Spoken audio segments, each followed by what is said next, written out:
Yo, what the fuck, dude? Dude, wait, hello? Hello? Yo. Oh my god. I accidentally pressed the stop streaming button. Unprecedented, dude. Actually unprecedented.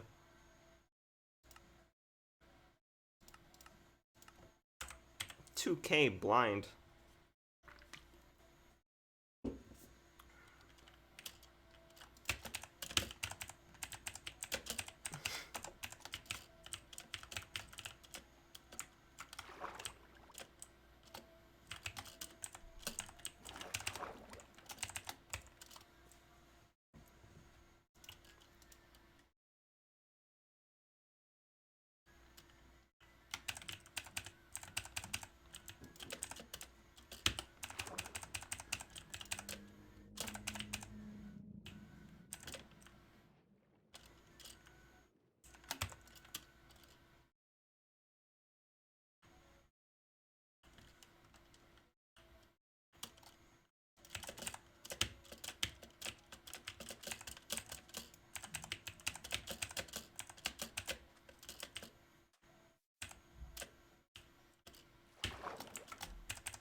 You know what's actually super cool about the VODs channel? Is because I have a YouTube channel where I have like an archive of my VODs, right? But it's really cool how people are actually watching the VODs, dude. People actually watch the VODs.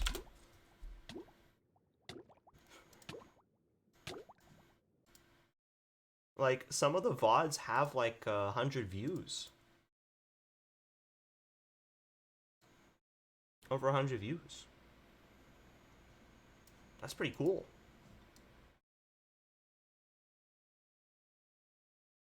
Gotta respect the VOD watchers, honestly. Gotta respect them. Big respects. Chillin'. I thought it was a nice idea to put them on, and yeah, it's cool. I'm gonna keep bringing them onto YouTube.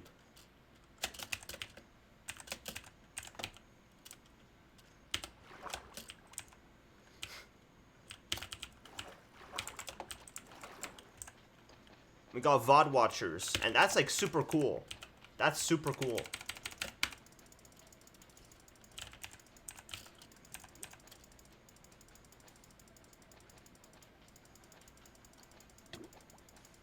Oh my god.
Another double single.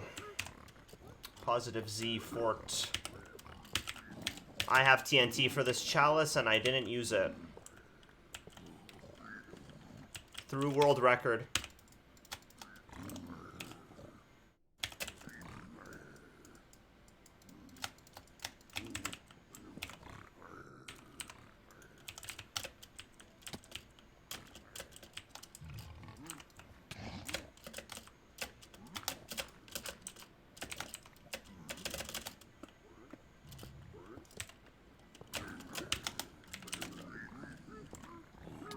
No!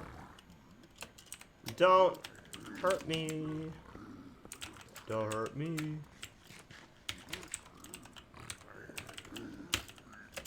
Oh, what the fuck kind of glowstone is this, dude?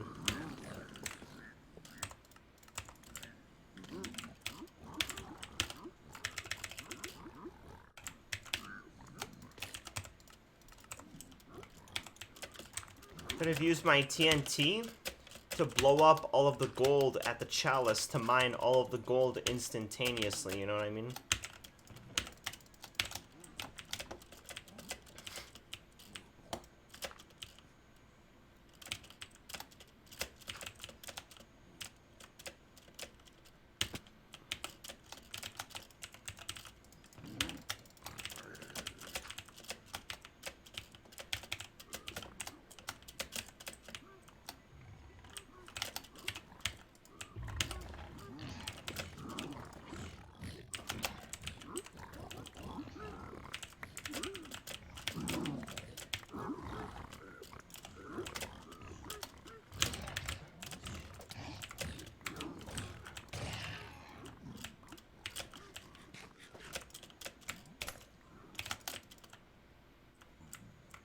What? How did I fall? What? Oh. How did I fall down? Okay, dude. Look, looting sword.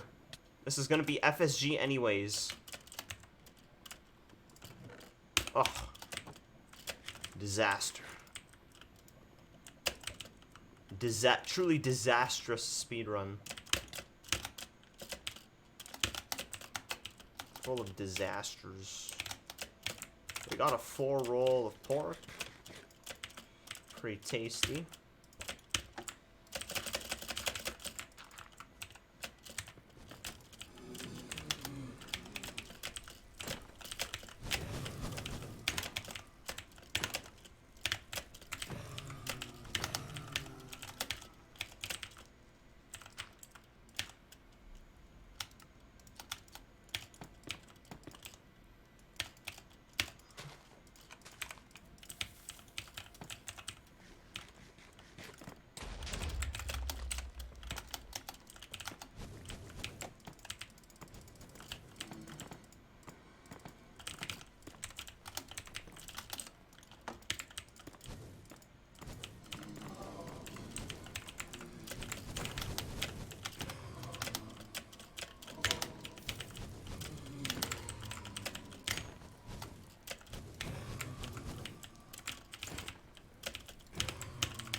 Oh.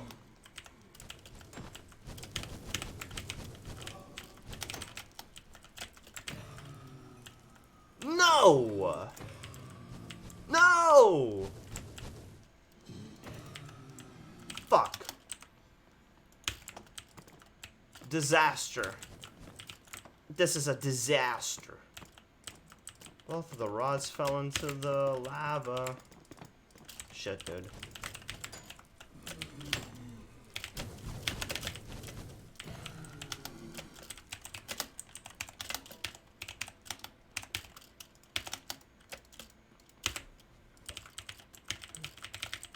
Don't hit the zombie.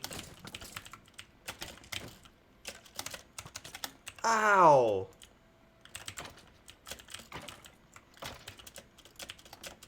Dude.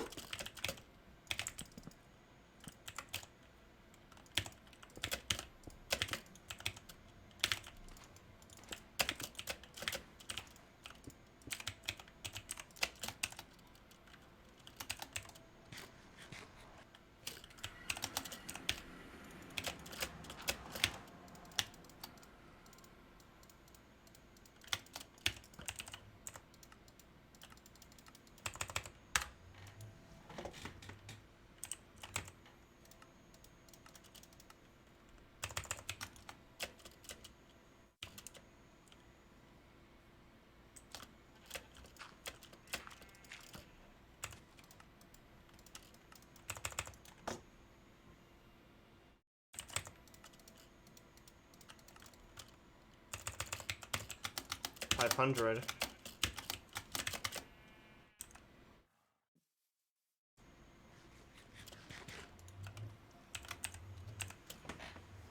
I hope it's not gonna be in, like, lava ocean.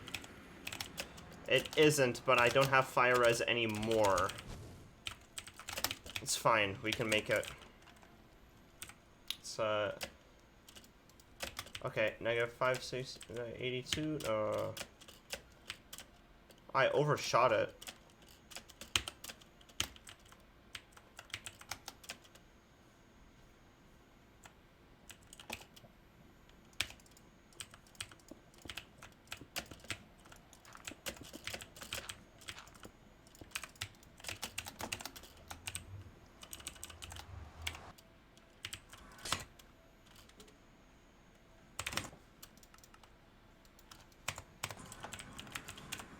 Portal room somewhere, sneaky.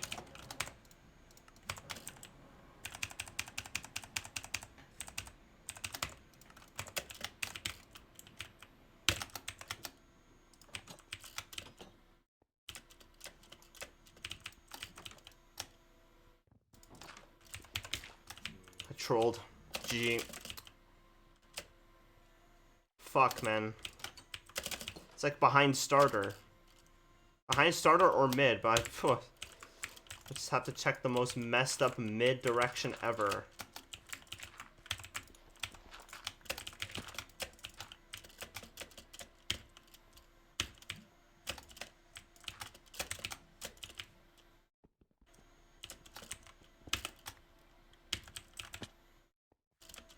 Least fucked stronghold, man. Was it behind starter? No, there was a library behind starter. Was it down mid? No, I mean, it's just like at the end of the world, dude. At the end of the world, right side. Which is the direction that I ultimately ended up picking. Unfortunate.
positive X.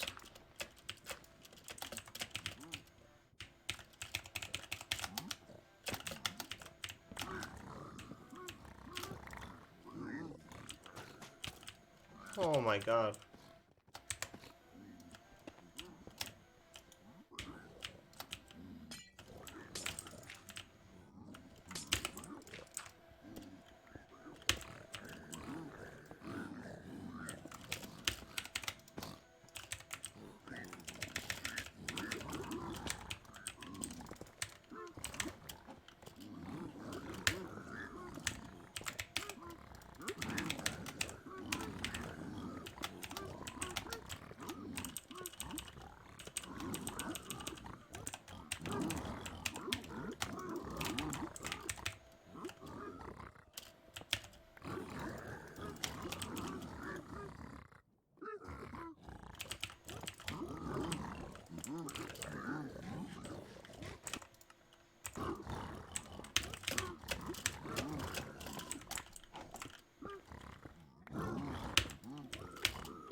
Fuck off, man.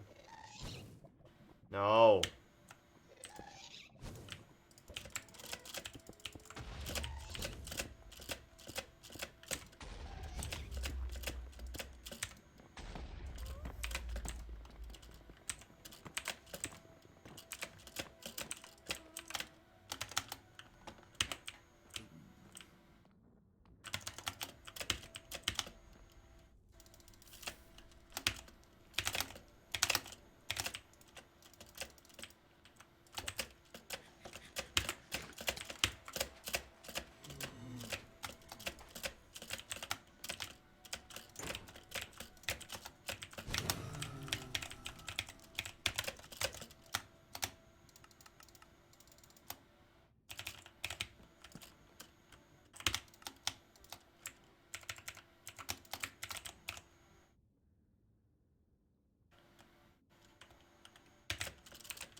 Oh, man. Horrible blaze spawns each time, dude. That's like the gap.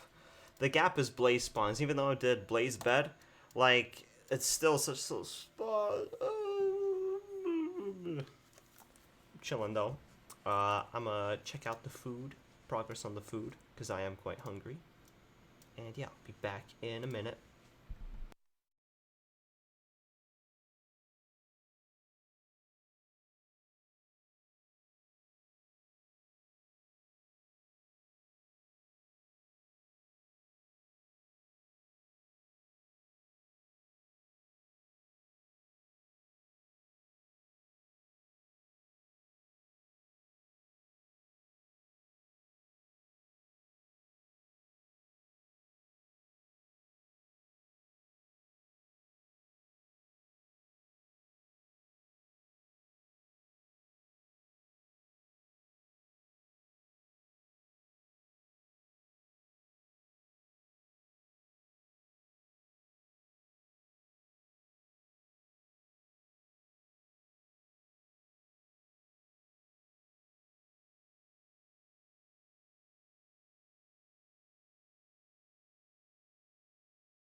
Alright, chat.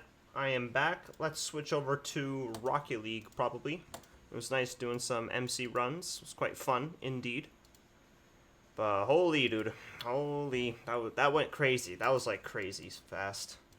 Probably gonna get food really shortly, though, so I think we could play, like, 1 or 2 games of Rocket League, get some food, and then be vibing for the night and see where the night takes us.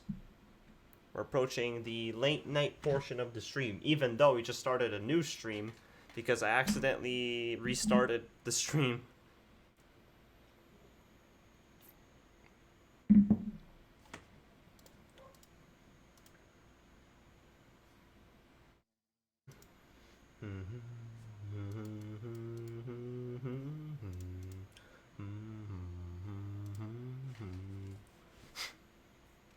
Give me just 1 second. I'll send something to my friend.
Alright, gonna go with that. We're gonna keep the playlist, just play Rocket League. It's gonna be double music for a second. Let me just mute the playlist. And we're chilling. We're just gonna take a break off Minecraft. Play some Rocket League, ladies and gentlemen.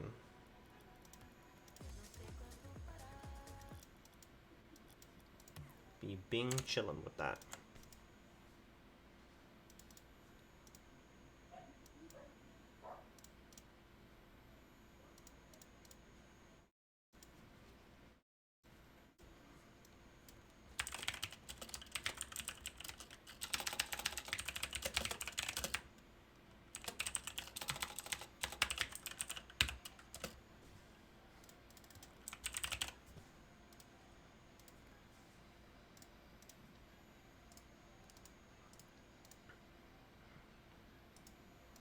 Alright, we're chilling.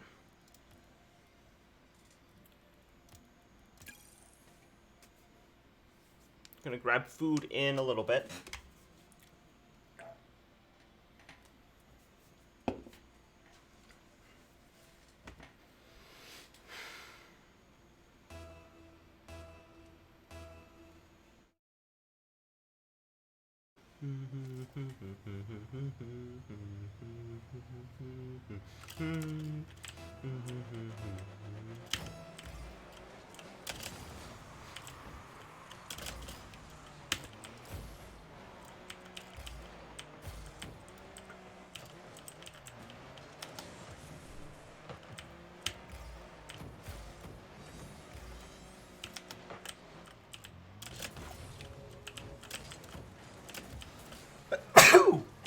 Ugh. Fuck.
Nice.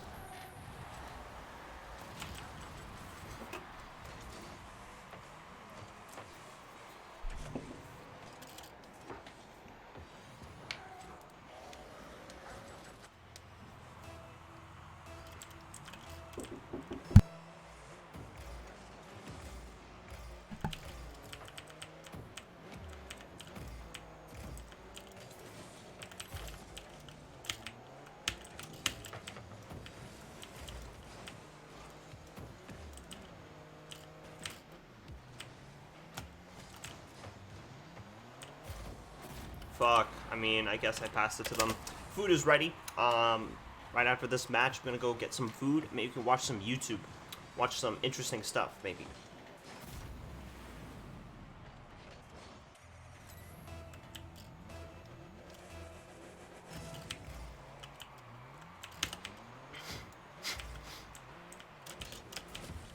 Oh, God.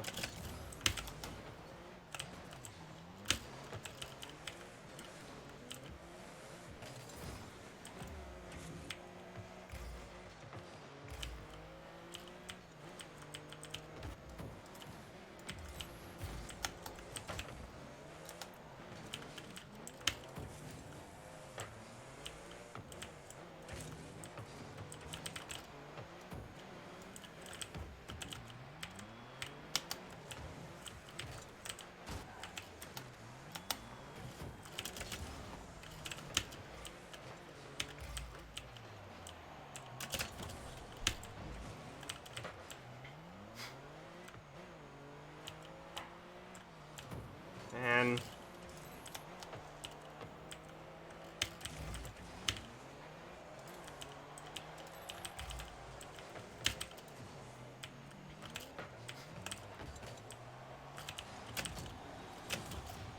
wow. Wow, dude. I actually saved that too.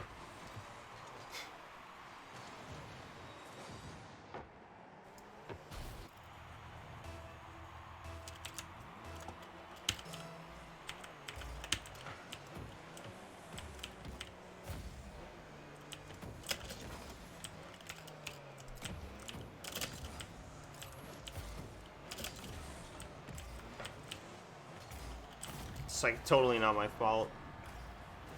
What are they doing?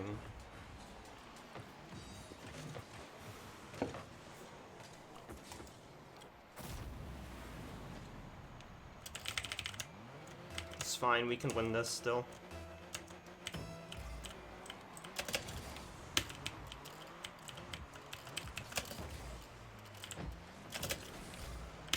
Bro, what are they doing?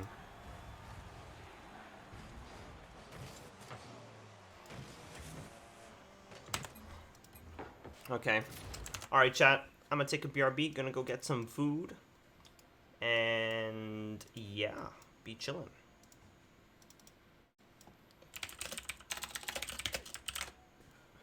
Alright. See y'all in a little bit. Time for the chill late night vibes. Maybe like some Warcraft or something. We'll see. Hope you're all doing well. BRB.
Yo, chat, I got me big dinner.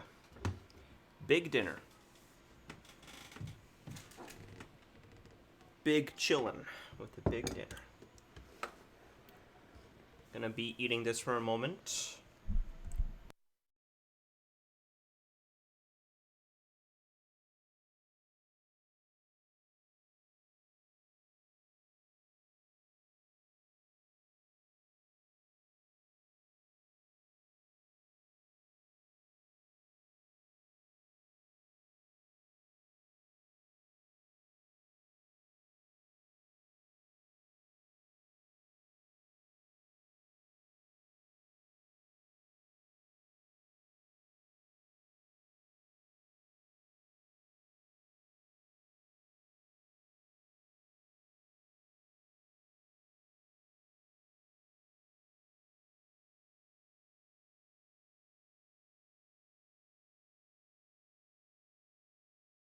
Oh, leaked Kurzgesagt. Pog. New Kurzgesagt video. Quite amazing indeed. Down to watch that.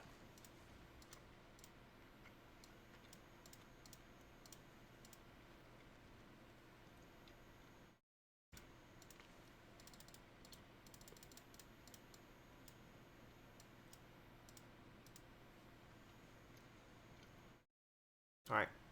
Chillin'.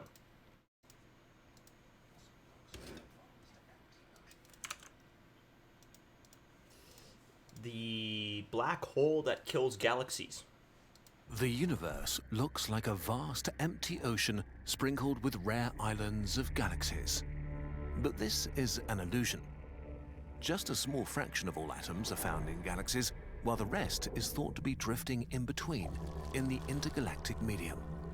Like the roots of some massive tree, gas spreads out from each galaxy, gravity funneling fresh mass into this dense cosmic forest. Here in the intergalactic medium are the raw materials of creation: hydrogen and helium, woven into sheets and filaments that flow into galaxies where they eventually create stars. But if we look closely, we see who's actually in charge: quasars, the single most powerful objects in existence. As small as a grain of sand compared to the Amazon River, they reside in the centers of some galaxies, shining with the power of 1 trillion stars, blasting out huge jets of matter, completely reshaping the cosmos around them. They're so powerful that they can kill a galaxy. What are they, and how do they mold the structure of the universe at their whim?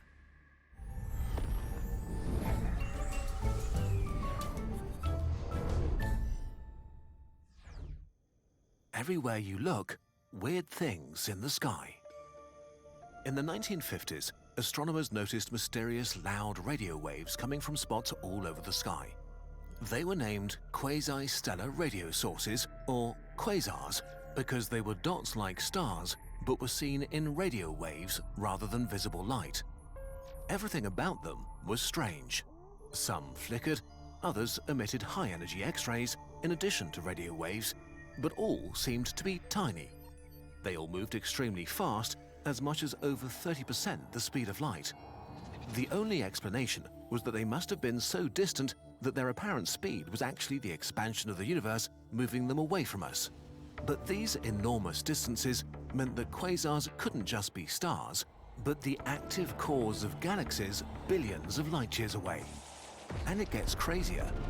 To appear so bright and loud, given these vast distances, they are thousands of times brighter than the entire Milky Way. Monsters exploding and screaming into the void with a violence not thought possible before. As we mapped the sky, we discovered over 1 million quasars, and they all seem to be very far away.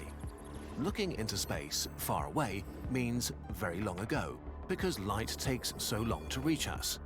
Quasars were common in the early universe, having peaked in number 10 billion years ago when galaxies and the universe itself were still very young. Let's go back in time just 3 billion years after the Big Bang and see what was going on back then. The incredible power of quasars. How could an early baby galaxy be so incredibly bright and violent? All that light and radiation couldn't be stars, as there weren't nearly enough of them. And since galaxies tend to grow with time by merging, the starlight from small galaxies shouldn't be far brighter than any galaxy today. There's only one way to generate the vast amounts of energy a quasar shines with: feeding supermassive black holes. We still don't know how exactly they formed, but it seems that every galaxy has one in their center. But how can the brightest things in the universe be black holes which trap anything and everything that crosses their event horizon? Well, the light of a quasar is not coming from inside these black holes. Rather, it comes from the space around them, a massive orbiting disk of gas called an accretion disk.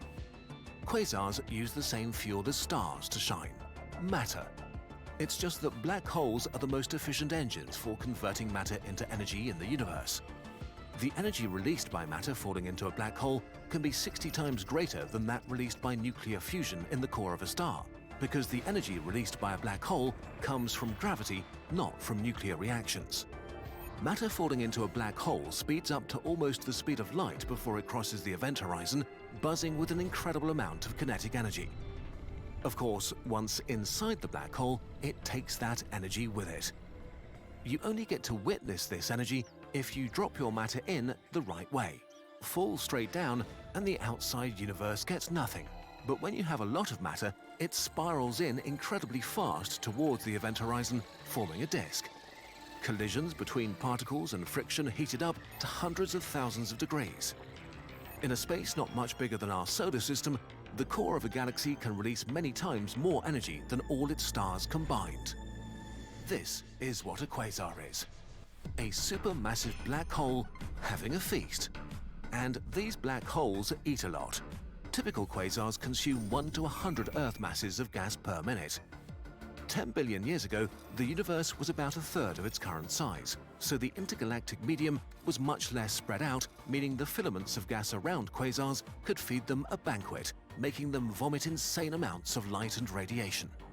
The brightest quasars power jets, tangling the magnetic field of the matter around them into a narrow cone. Like a particle accelerator, they launch enormous beams of matter out, plowing through the circumgalactic medium, forming plumes of matter that grow to hundreds of thousands of light years in size. It's almost unfathomable in scale. A tiny spot in a galaxy carving out patches of the universe hundreds of thousands of light years long. But quasars can't eat for long, maybe a few million years, because their feast ultimately kills their galaxy. How quasars kill galaxies. Okay, maybe killing is a bit of an exaggeration. A galaxy is still there after its quasar turns off, but it will never be the same again. Quasars, being among the hottest and brightest things in the universe, break their galaxies by heating them up too much and stopping star formation. Stars are gas that collapsed in on itself and then got really hot. But in a cloud of gas that's already hot, atoms are moving quickly. When they collide, they hit hard, exerting pressure that resists gravity's squeeze. So hot gas cannot form stars. Instead, the best gas for forming stars is already cold and won't put up a fight when it's time to collapse into a star. On top of that, quasars push gas out of their galaxies. Not only does this starve the quasar, but its galaxy loses the raw materials for new stars. As sad as this sounds, it might be a good thing for life. The alternative can be far more dangerous: too many stars. New stars forming is usually followed by massive stars exploding in supernovae, so planets would be burned sterile. But of course, it's more complicated. Like the intricacies of our own planet's biosphere, every piece of the galaxy is dependent on and influencing every other part of the galactic environment.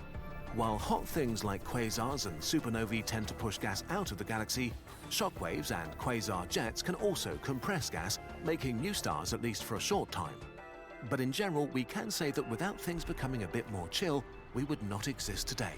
Which brings us to our final question. Did the Milky Way have a quasar in the past? It's unclear if every galaxy went through a quasar phase, but understanding distant quasars may provide clues to the history of the Milky Way. Galaxies don't do a good job of preserving their history. Like sand on a beach, the endless churning mixes away the clues to their past. It's possible the Milky Way was once a quasar, which may have allowed our supermassive black hole Sagittarius A star to have grown to 4 million times the mass of the Sun. And as dormant as it is now, Sagittarius A star could turn into a quasar in the future. In a few billion years, the Milky Way will merge with Andromeda. We've seen over 100 double quasars in galaxies smashing together, where fresh gas is provided for the central black holes. But it won't last for long. When galaxies merge, so do their supermassive black holes, sinking into the center of their new galaxy, kicking up dust and stars in every direction. We don't know whether this will happen, but it would truly be an incredible sight. Maybe some beings in the far future are going to witness it and be in awe of what they see. But you don't have to wait that long. There are already plenty of fascinating things to explore right here on this planet, right.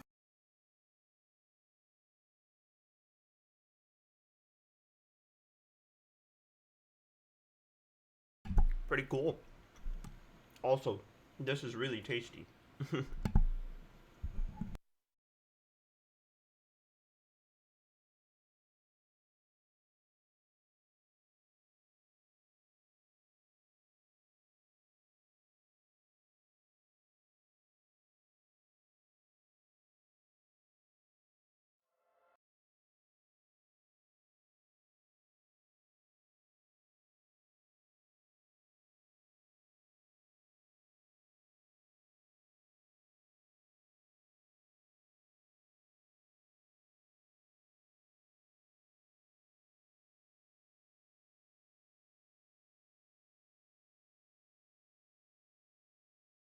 Let's watch more space.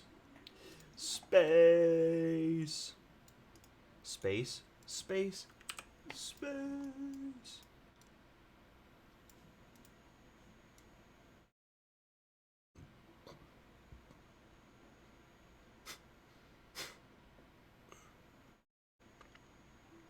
Why, any solution to the Drake equation is scary no matter the answer.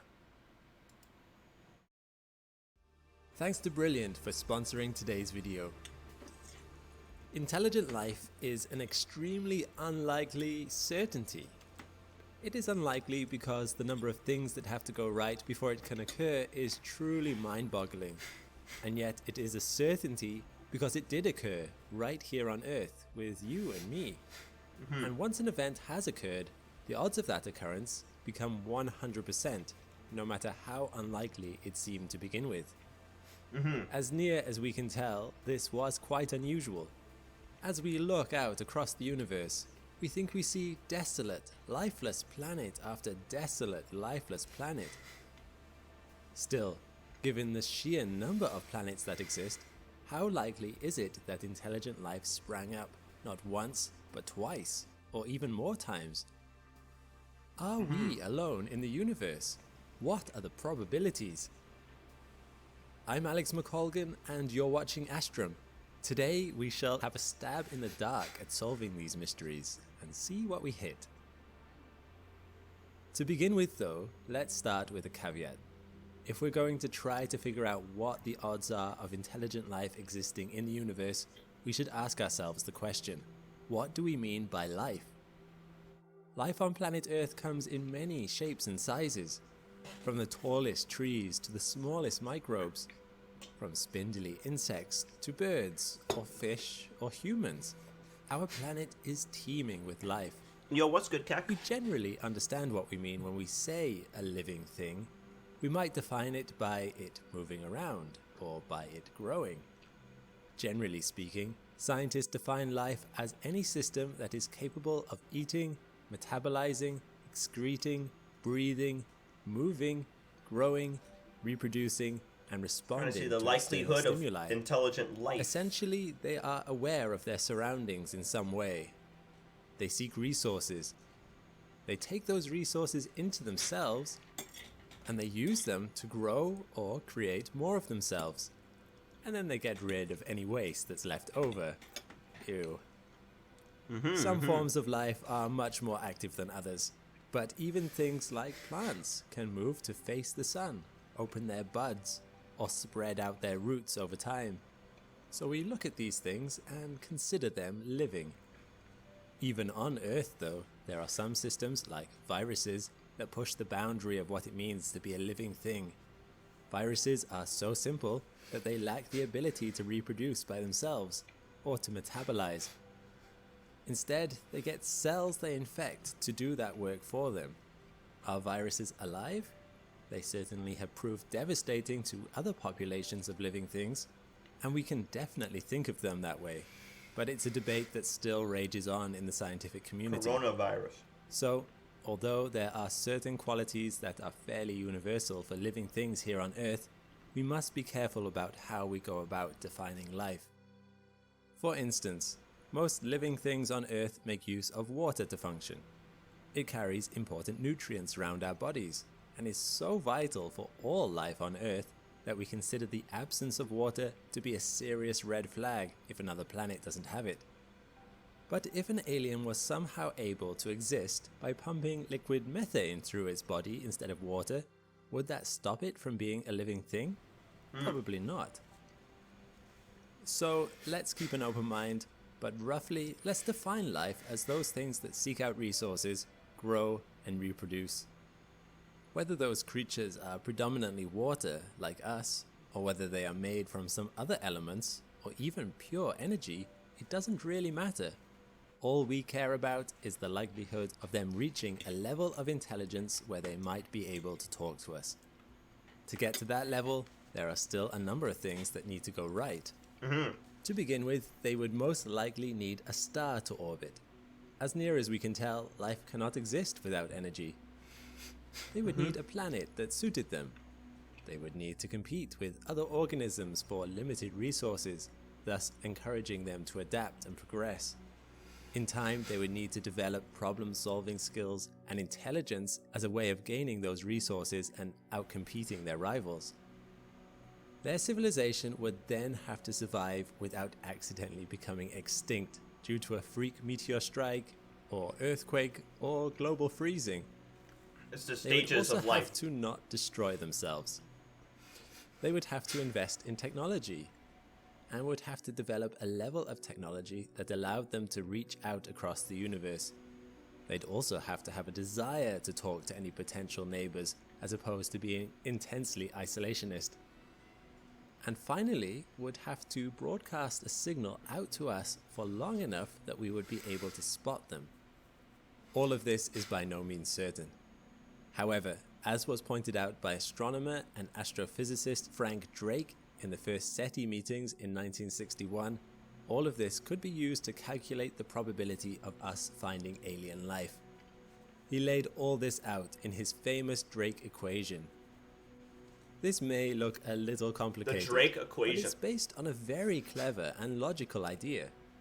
Using the same logic that says you can figure out how many students are in a school by calculating how many students were inducted into the school at the start of each year, and then multiplying that by the number of years students studied for, Drake reasoned that the way of calculating the number of civilizations in our galaxy, whose electromagnetic emissions are detectable, could be calculated, provided you knew the rates at which those other steps happened. Let's break it down. N is the number we're looking for. How many alien races are out there for us to see or hear? This will give us an idea of the odds of finding them. R star is the rate of formation of stars suitable for the development of intelligent life, in number per year. Not all stars are very suitable for life to develop, as some are too cold or too hot, or generally too unstable. We need to know how many are being born that could support life. Fp is the fraction of those stars with planets. Ne is the number of those planets per solar system with atmospheres and material compositions suitable for life. That's when it starts to get If they're rare. covered with lava or are completely This devoid like of number of atmosphere this is like where the number gets really low. or water, it's NE. unlikely that life could form there based on our own planet's example. Fl is the fraction of how many of those planets that could support life actually do support life. Fi is the fraction of planets for which that life becomes intelligent. Fc is the fraction of times that life advances enough technologically to start sending out signals of their existence. And finally, L is the length of time a civilization exists on average. If you combine all of these efforts, you could accurately predict how many alien civilizations we would be able to see up in our sky right now. Sneeze. Of course, you might have noticed a drawback with this equation. Some of these numbers are simply not known by us. But where's the fun in not giving it a go anyway? By inputting the numbers that scientists currently believe to be most likely, and by making a few assumptions of my own along the way, we will attempt to solve the Drake equation. If you think that any of my numbers seem unreasonable, let me know in the comments below. So, with that, let's see how many alien civilizations we might reasonably expect to see out in the night sky. To begin with, we can input our values with reasonable certainty. Scientists looking at the Milky Way galaxy can accurately predict how many stars form every year, as we have many examples to draw from. Depending on who you ask, the number ranges from between 3 and 7. Let's say 5 as a conservative estimate. FP is easy to solve too. Through recent astronomical observations by the Kepler Space Telescope, it's become apparent that planets are very common in the solar system, with each star on average having one. So let's set this number high as well. Let's say 90%. However, the number that we currently predict is at a suitable distance from their stars, as well as having the ideal mix of elements that would produce life similar to ours, is much lower. Of the 100 billion planets in the solar system, perhaps as few as 300 million fit into this category.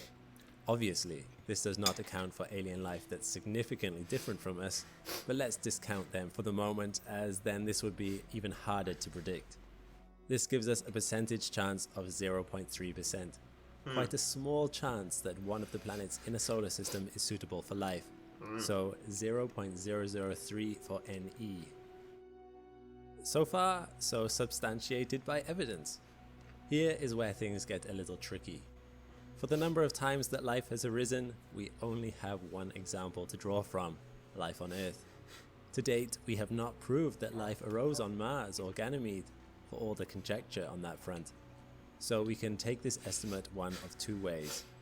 As near as we can tell from the fossil record, as soon as the planet cooled down enough, life came into being, which might indicate a high value for F, perhaps as high as a certainty 1. But on the other hand, from what we know, all life originated from a common ancestor, which is to say, life formed on this planet from non-biological matter exactly once, and has never risen up again since. Scientists have looked for evidence of bacteria that might have independently come into being, but so far haven't found any. This may be a coincidence. Perhaps life did arise multiple times, but the life that arose first was more advanced, and so outcompeted the newly formed simple bacteria into extinction. Still, it means Like whatever the first... So what he's basically saying is that the first life thing that was on Earth, everything on Earth came from that. So life technically arose only one time here. That's what he's trying to say. Life technically started once from one thing. It's not like it came again. You know what I mean? He said like, oh, it's possible that other things came, but like our earliest thing, we're still from that. We still came from that, right? Yeah. Means that life is either incredibly certain or 1,000,000 to 1. Let's go with the more pessimistic number and see where that takes us. 1,000,001. FL equals 0.0001%. We encounter the same problem for the arising of intelligence. There are numerous examples of animals displaying forms of intelligence. Octopi can open jars and solve puzzles, and some birds and apes can use tools or even use sign language. Perhaps this proves that, given enough time, life always evolves into becoming more intelligent. However, if we want to be strict about it, we could also accurately say that all the millions of species that have existed on the Earth, only one was intelligent enough for our purposes: us. Which makes the odds seem very low for it happening. Let's once again input our 1,000,000 to 1 value for Fi, again just to be pessimistic.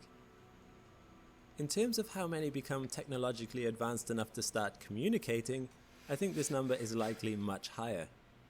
Although we only have one species to compare to again, it's worth noting that humans are unintentionally chatty with the universe, quite by accident.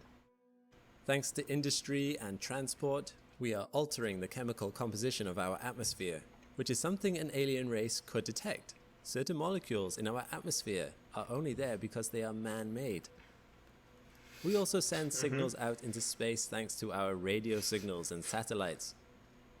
Sometimes we even send signals out into the stars deliberately, such as the Arecibo message, which was broadcast from Earth in 1974 and contained information about human civilization and history, expressly so any aliens that heard it could learn about us. Although these signals would not travel far on the grand cosmological scale of things before becoming dispersed and indistinguishable from background radiation, we would count as a communicating race. So I'm going to predict this number as high. Let's say 70% of intelligent races reach this level. Finally, how long do civilizations survive? For this number, sadly, we do not even have a single example. We do not know how long our race will survive until we die out, by which point there will be no one left to write down the final figure. However, although there are numerous dangers that could end us as a species, ranging from meteor strikes, nuclear war, or even solar flares, the longer we are able to survive, the more likely it is that we will go on surviving. This is because once humanity spreads out, we become more and more resilient to a species-threatening catastrophe. If we are on multiple planets, a comet hitting Earth would no longer threaten the survival of our species. If we are in multiple solar systems, a solar flare would no longer be able to get all of us. Species could, in theory, reach a sort of immortality level in this way, lasting for potentially billions of years, as long as they could get out of the danger range. Let's be optimistic and use this figure. Oh, What billion. does that give us for the Drake equation? Based on these assumptions, our answer is 0 in our galaxy. If civilizations live for trillions of years, which is longer than the universe has existed for, we'd still be at 0 for these values. Given these odds, our chances of ever hearing from another civilization is next to non-existent. But that's just the thing with this kind of estimate. If we instead assumed that life arising was certain, and that intelligence arising was certain too, our final answer for even a 1,000-year civilization would no longer be 0. Instead, that comes to an answer of 9 in our galaxy. 9 intelligent races who might be up in the stars right now trying to communicate with us. And if races routinely do make it to functional immortality to the point where their civilizations last for billions of years, then we would see as many as 9,450,000 in our galaxy, or more. I know these are hypotheticals, but I find this very interesting. Putting the numbers through the equation makes it a bit more tangible, a bit more magical and exciting even. According to the Drake equation, the sky could be completely silent or absolutely teeming with alien life. If it is the former, then we should probably prepare ourselves for a long, lonely existence. We should learn to get along with each other, because we are all the life we are ever going to see. There will be no aliens stopping by to say hello. But if it is the latter, it leads to a very important question. Where are they all? But that is a question we will have to look at in the next video of this series. For now, my own biggest takeaway from this is that we need to try to refine some of these numbers through the efforts of rovers like. It's fucked. It really just hinges on whether or not life itself is rare. If life actually was kind of common, then the numbers would mean that there would be life everywhere. Or, realistically, like, life is actually a pretty rare thing. There would be nobody. And even if life was, like, semi-decently possible, then we would see 9 civilizations in our galaxy.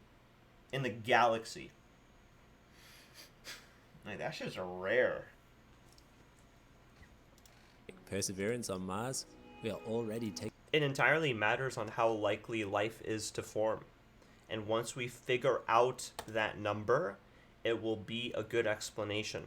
But then the question is, if the latter was true, if the reality is true that life is common and we find life in our galaxy, or no, in our solar system, even if we find life on Mars, life on Ganymede, life on Earth, life used to be on Venus or some shit, if we find that out, it means life is common. It means that number would be 1 or 0.9 or whatever, right? You're following me? And so if life was common and the number with the Drake's equation means that if life is common, then there should be alien civilizations like everywhere, then why haven't we seen them yet? Right? So that's the question. Why haven't we seen that? If there's supposed to be so many, why haven't we seen them? And so the answer to that is because life is common, civilizations are common, but every civilization either doesn't make it into space or destroys themselves before they're capable of getting into space. And that's the Fermi paradox. Basically, it's like the reason why we haven't seen anything is either because we're the only one, or every civilization destroys itself before it's able to colonize space. That's like the two outcomes to the Fermi paradox. And this question is actually really goes really deep, It's like only two possibilities. Either we're the only one, or it's common, and the reason why we don't see anybody is because civilizations are doomed to like destroy their own planet, which is what we see ourselves doing to Earth. You know what I mean? Like every civilization eventually destroys their home planet. Taking steps towards attempting to find alien life within our own solar Every system. advanced civilization. The more we are able to narrow these numbers down, the more certain we will be as to our odds of finding alien civilizations. Until we find one, it's all a question of odds. And whether the chances are high or low, well, that's very much up to you. So, write in the comments, what do you think, or what?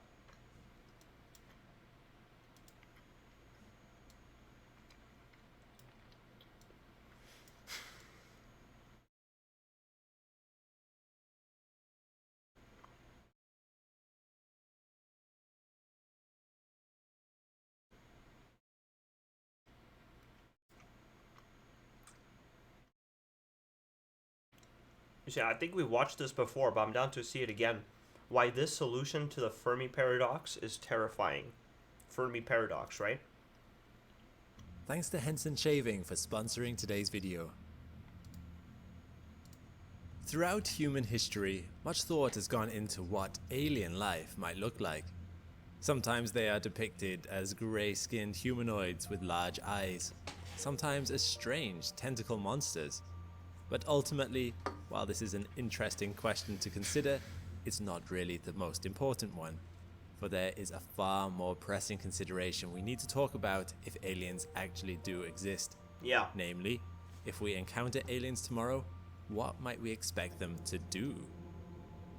While this may seem like an idle question, our survival as a species might depend on us knowing the answer, because if aliens do exist, by the time they find us, it will be too late to consider it.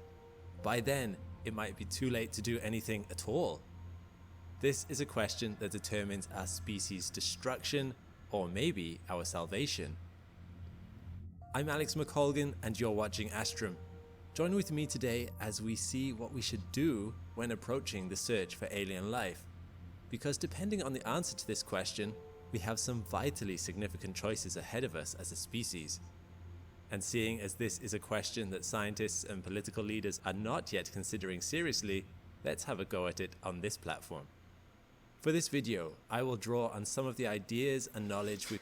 But yeah, basically, the Fermi paradox is basically the paradox as to why we haven't been able to see alien life yet. That's what the Fermi paradox is. It's like, why is the universe silent? Right? And there's like a couple answers to that. You know, that's what the Fermi paradox is. Why have we not been able to see anything? Radio silence in the universe. That's the question. We've explored so far in the other videos in this series, so if you haven't seen them, then you might want to check them out using the link above. If our speculations on the behavior of hypothetical aliens are to be useful to us, they need to be grounded in real observations as much as possible. For instance, we know that life can arise in the universe, because it did at least once with us. We know that we can see no signs of any other alien life, an idea we have considered with the Fermi paradox. So any behavior we look at has to line up with this fact. And we have considered how, when species evolve, form follows function. The same evolutionary imperatives that drive us likely would drive other species too. In all probability, everyone needs to eat or reproduce in one way or another, or they would likely all die out. So, although we don't know for certain that alien life is even out there, let's bring these ideas together. In doing so, we gain some revealing insights. To begin with though, let's hold up the mirror to ourselves. We are the only instance of life arising in the universe that we know of. The great human experiment of civilization has been going on for thousands of years and has produced many different types of society: capitalist, socialist, hunter-gatherer, nomadic, and theocratical, to name just a few. If we want to understand the behavior of alien civilizations, we need to consider societies. We thus have quite a few ideas to compare when considering how aliens might behave. Broadly speaking though, let's examine two great extremes and see how they might influence alien civilization. These two extremes are altruism and aggression, love and violence. Let's start with violence. While this may be a pessimistic starting point, it is sadly one we must consider, because as human civilization has developed throughout eras, different groups of humans have almost always clashed violently. This ties into the evolutionary idea that competition always this occurs video is when going to there talk are more about organisms than there are resources. that the answer to the Humans Fermi are paradox organisms, is that and we no need alien resources to civilization survive. is looking for And each so, other because all of too fear. often, war I think throughout the ages that's has been like fought over a resources. solution to the Fermi paradox. Agricultural land, people, and all the labor The power. reason and why we industry haven't they seen can produce. anything is because Gold, everybody's silent. oil. That's like basically Even when a civilization potential develops space answer, travel and right? reaches for the stars, this issue will still likely exist. After all, we are nearly at the stars ourselves, and there certainly seems to be no shortage of violent conflict amongst us today. So, with a sample size of exactly 1, we have to at least consider the possibility that the other alien races are the same as us, driven by a need for resources to support an ever-growing population. Of course, when it comes to societies, there are even more reasons why clashes might occur. For instance, religious or ideological differences. The Cold War was largely fought between countries that espoused different political ideologies, capitalism and communism, that threatened each other. Alien civilization might equally differ from us ideologically. In fact, it would be surprising if they didn't. And so, it's possible they might feel their ideology is threatened in some way by ours. This could lead to conflict too. This is not even to mention the fact that some cultures idolize violence itself, deeming themselves of worth only when they are winning victories, such as Viking raiders or Spartan hoplites. Others seek to build empires, recognizing it's much easier to take wealth from others than it is to build it yourself. All these reasons are perfectly plausible for an intelligent race that has mastered its planet, outcompeted other life forms there, and likely feels good about doing so. Survival feels good. We enjoy feeling strong. But if this leads to conflict, what might an alien conflict look like? Technology raises the stakes. We currently lack the technology to move objects to other solar systems, given the vast distances throughout space. Unless we intend to just throw insulting messages at each other through the void, actual fighting cannot be achieved until we manage to solve speed of light travel, and probably something faster than that. It is possible that one day we might get around this problem, and this instantly opens a dangerous possibility. It is theoretically impossible to move something up to the speed of light because of the link between mass and energy. The more energy something has, the more mass it has, because the two are linked, and thus the more energy you need to increase its speed further. This is only noticeable at relativistic speeds, but it does mean you'd theoretically need infinite energy to move mass up to the speed of light. But if you throw an asteroid-sized object at a planet at near light speed, then all that energy gets released in one go. This kind of strike can easily wipe out all life on a planet, and the people on it wouldn't even see it coming. Any intelligent race would be very aware of the impact potential of objects such as this. For us, we only need to look at the dinosaurs. You don't need nukes or soldiers on the ground to fight an alien war. Just rocks thrown really, really fast. This opens up one possible answer to the Fermi paradox. If alien civilizations exist, and any of them prove to be willing to do this, maybe the other aliens realized that it was simply safer not to communicate. Yeah. Letting other races know that you are there would simply place a target on your back. After all, if you could both do this, and they wouldn't see it coming, could they really trust you not to strike first? They could see us as a risk that they are not willing to take. So the reason why we don't see anything, known as the dark forest theory, yeah, dark this forest possible theory, answer to the Fermi paradox says that the only aliens out there are silent simply because they don't wish to be on the possible receiving end of these kind of planet buster weapons.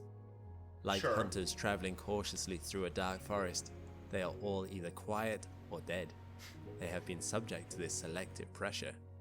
And honestly, humans However, might this is want to not be the quiet only as well. plausible Like, model humans of are not behavior quiet. that You might realize what still we're prevent doing us is from seeing sending our aliens. shit as far as The we second can. option We're not is quiet. simply indifference. With billions of years of history at play, it might not be the case that we are on technological parity with all the other forms of life that might be out there. Alien life might simply be so far beyond us, they simply regard us as dispassionately as we might an ant. They might not be talking to us because we have nothing interesting to say. Why do you not talk to insects in your garden? The gap is too great. You understand what they want perfectly, and they have no hope of understanding you. Communication would be, frankly, pointless. That said, life might be rare in the universe. If they desire resources and are that far beyond us, they probably wouldn't need to mine our planet specifically. We might have value as a curiosity, something to be left alone to flourish simply because they have decided that we have some value as a specimen in some kind of grand cosmic zoo. And as any zookeeper would tell you, the closer you get an enclosure to look like an animal's natural habitat, the happier that animal normally is. While they might not care about us, perhaps they do not wish to alarm us by stepping into our natural habitat. In fairness, this is a valid line of reasoning. Humanity would likely find it very distressing to learn that we are in fact not at the top of the food chain, and that our very existence depends on the mild indifference of a vastly superior alien race. Of course, if this was true, we would need to be careful. In my home, I was perfectly willing to live and let live when I found ants in my garden. When ants came into my kitchen, I quickly got out the ant killer. We would do well not to provoke them. Both of these ideas about alien behavior are bleak, so you'll be glad to know that there is one alternative to hatred and indifference. And in fact, it may prove to be the most realistic for higher levels of society: cooperation. Cooperation exists within nature. Not all life competes. Within species, packs of wolves can cooperate to achieve their goals, protecting those within the group even as they attack those outside it. There are giant supercolonies of ants that do this, working together and spanning entire countries, with each hill all considering themselves as part of the same colony. Aggressive to those outside of it, but supportive and even self-sacrificing towards those within. There are advantages to this, as we humans are well aware. We would not have gotten Ants anywhere are if we hadn't S-tier learned how to work insects. together. They're just like Knowledge cool. pooled allows the creation of all kinds of technology. Ironically, No one really knows how to build a computer from scratch, but there are people who know how to build a motherboard, other people who know how to build a screen, and other people that know how to mine the resources. And all these people know that the other people exist, and so can work together. Historically speaking, there is compelling evidence that as time has gone on, we humans have become better at this kind of cooperative thinking too. It used to be that groups of humans were localized into small tribes, fighting other small tribes. However, that elevated to small kingdoms, then big ones, then whole countries and alliances spanning across national borders. Following that to its natural conclusion, at some point, a nation may exist that all humans in the world feel a part of, a unified planet Earth. But why is this a more likely outcome than violence? Simply put, technology forces it. Not only do we remove barriers to communication the more advanced our communication gets, but as our ability to destroy ourselves increases, there simply isn't an alternative except learning how to get along. Other than total annihilation, of course, but that's a pretty unappealing alternative, one would hope. And so, it's possible that aliens develop the same way. If they did, how might they behave towards the universe at large? While they might still be aggressive to outsiders initially, ultimately, they may have attempted to take this to the next level, Earth is such a embracing beautiful new planet, alien dude. races as brothers and sisters, part of a great galactic whole. It's just a continuation of the trend. With potentially millions of years of history drilling the dangers of violence into them, they may actually abhor fighting, and there may be millions of aliens of many different races all cooperating peacefully under one banner. Then why don't we see them?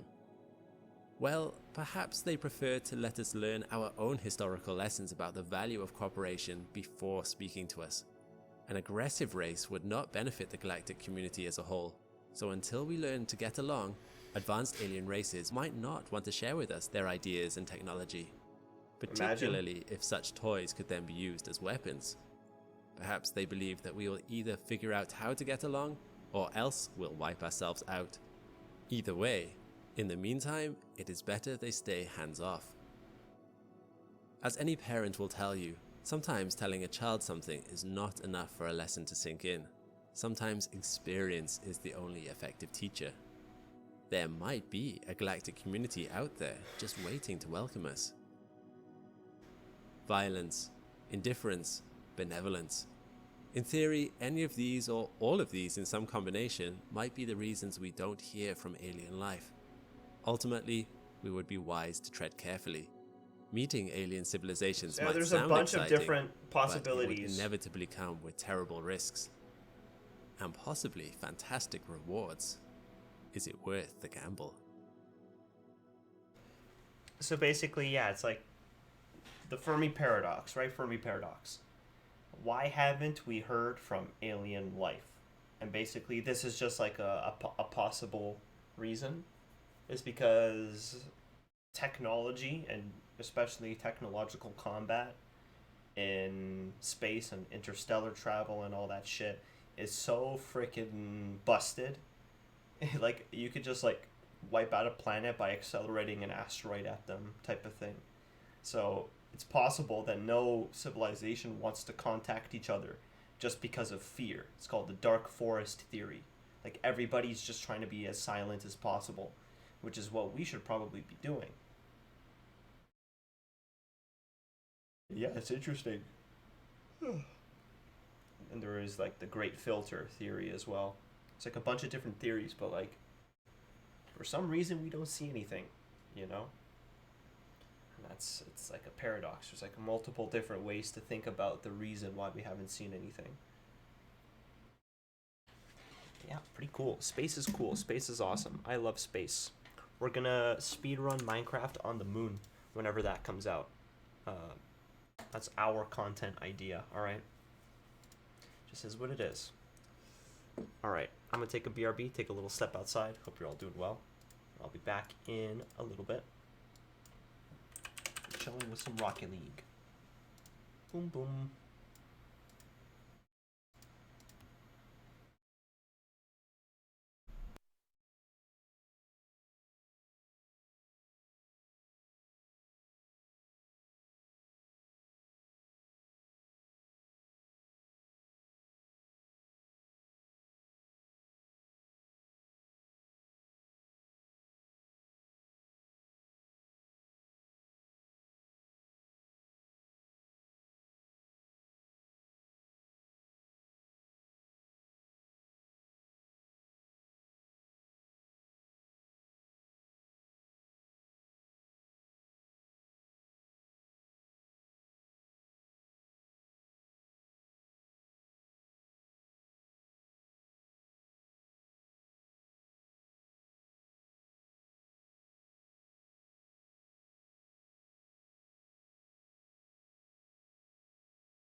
Hello, hello.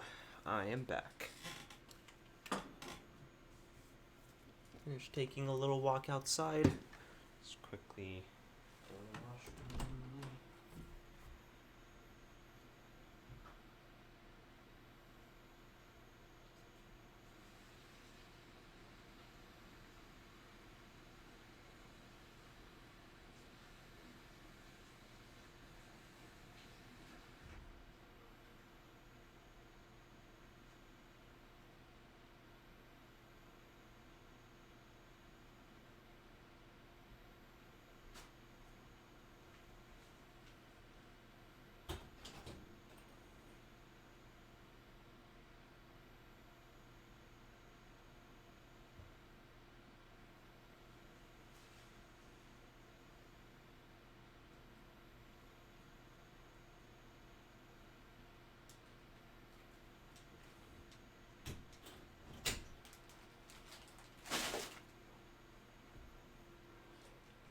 Alright, got me some water.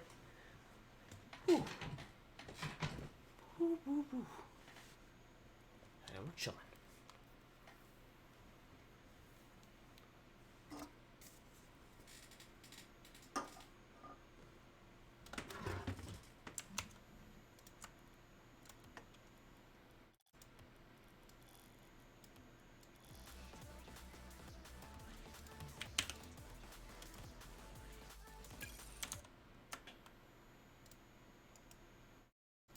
Remember when I used to accidentally keep the BRB on my screen, bro? Never make that mistake again, dude. You already understand. Hold up. Okay. Big vibes. Only wins today. Tonight.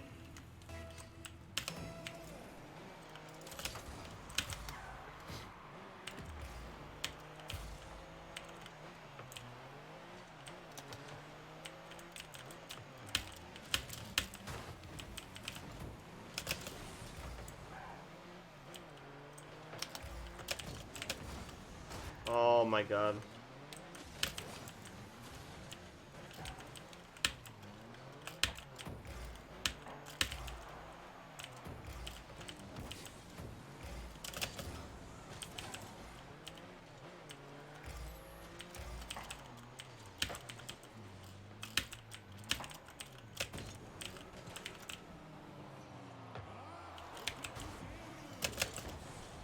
Oh, they missed. How did I miss that, dude? What?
Oh, let's go. Let's fucking go.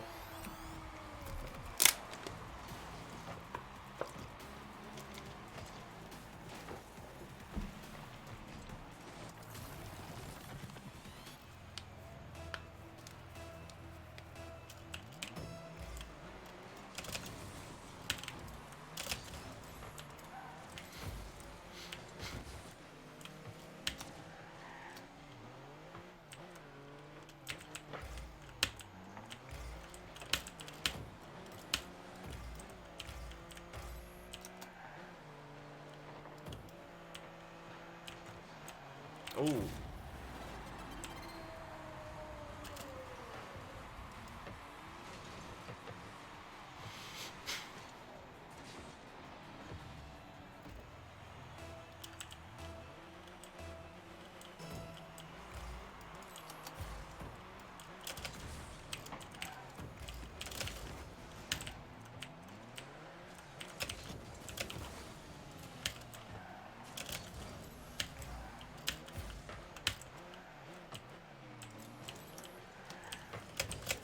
Oh. Wow, really? I didn't go high up enough.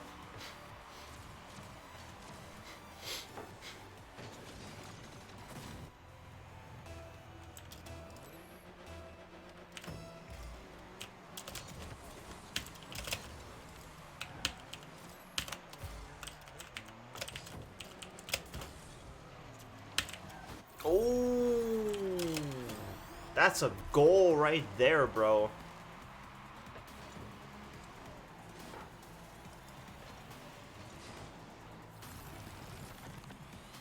That's what I'm talking about.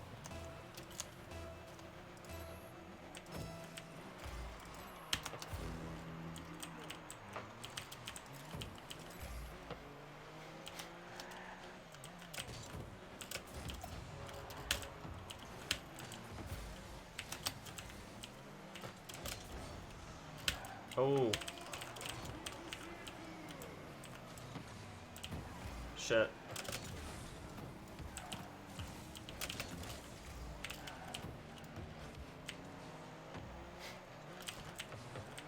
No.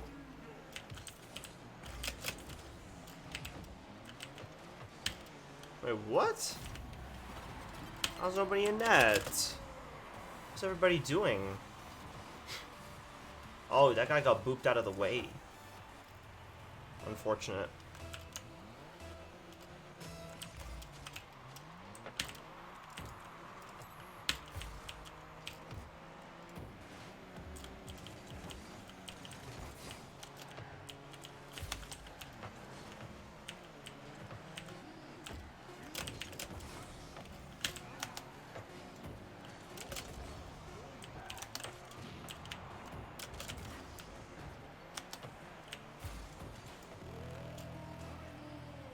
Over time, really?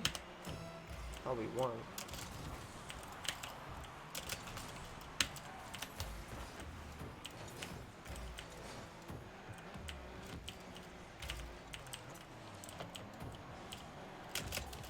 Oh man, so close to being a goal.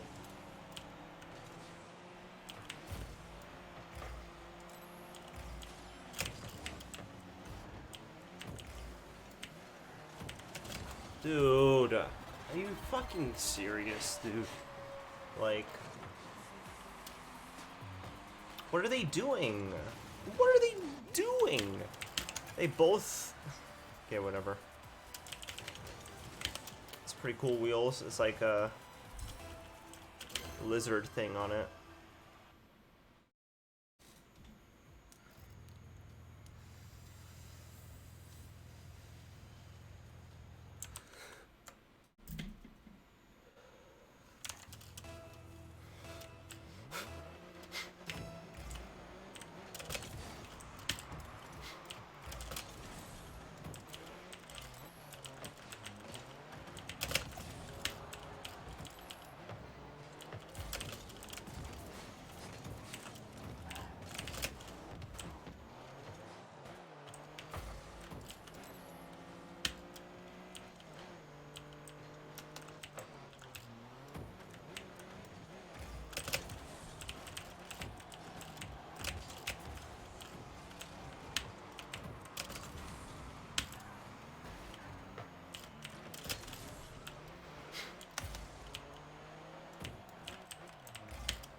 It's like they always shoot it over. I had the right play. I was so close to saving that.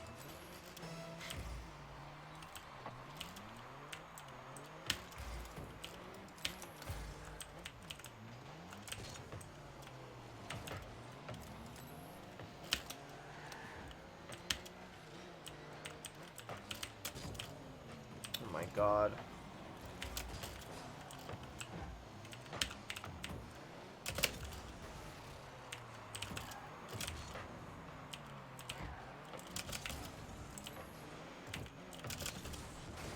How did I miss the boost on their side, man?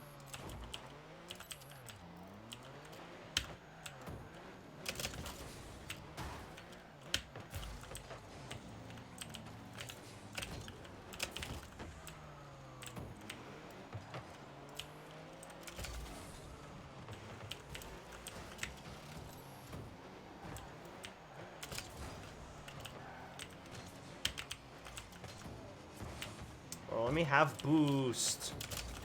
Everybody's just taking every single boost.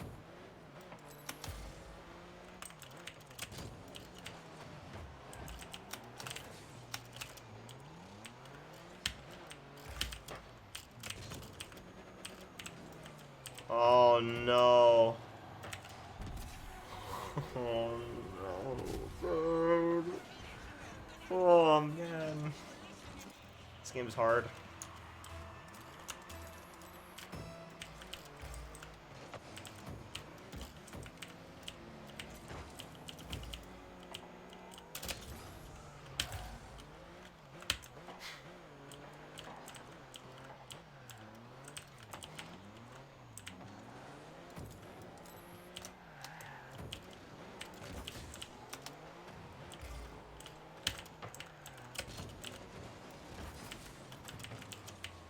Oh, that's yours. Oh. Oh. Close shot.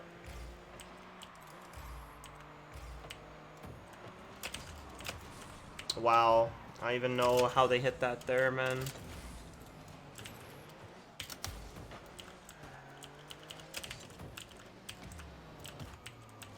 Oh. The extension hit! The extension hit! Bro, the extension hit. That's a play. Boom. I gave it an extra velocity to kind of trip them up. They were totally going to save it the first time, but by continuing it upwards, definitely messed them up.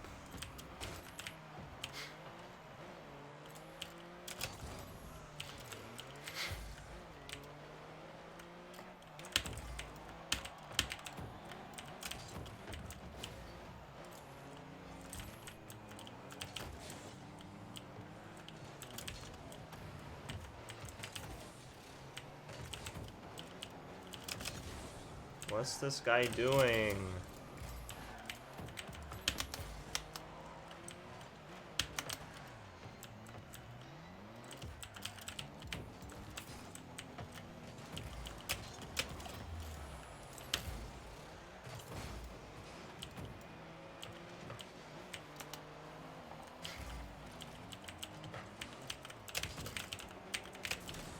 Oh, I missed. I fucking missed.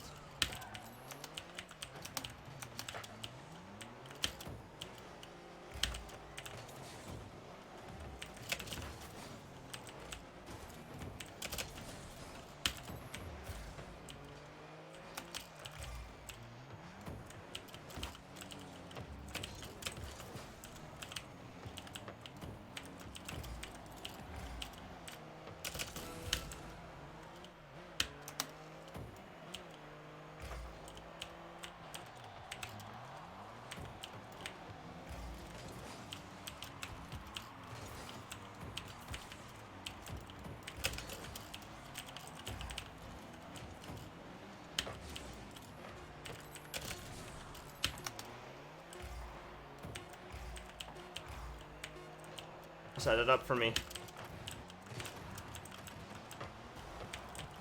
No, the teammate fucking...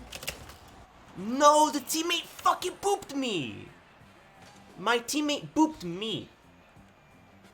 That's what happened. My teammate booped me. I could have scored that, not him. I could have scored that. So like, what's the deal with that, man?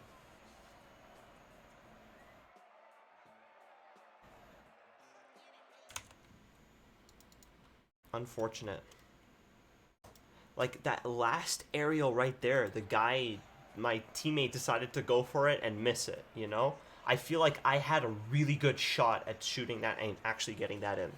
You can see by the score differential. I didn't play that bad that match. I actually had a pretty nasty goal there.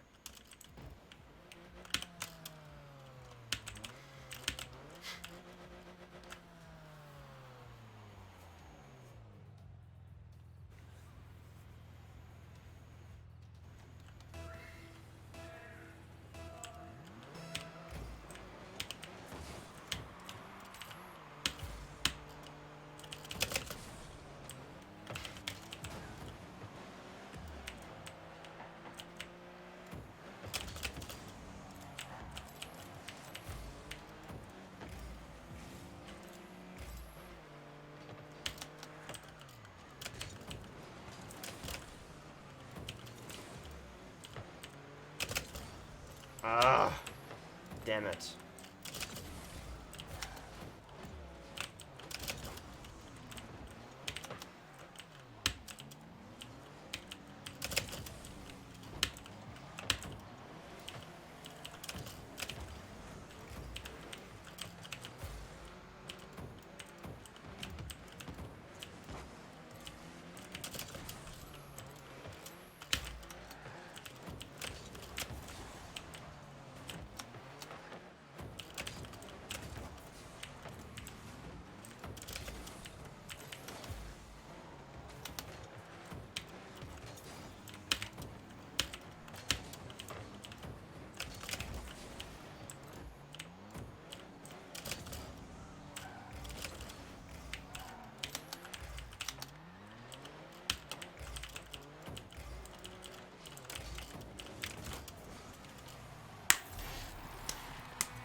Damn right.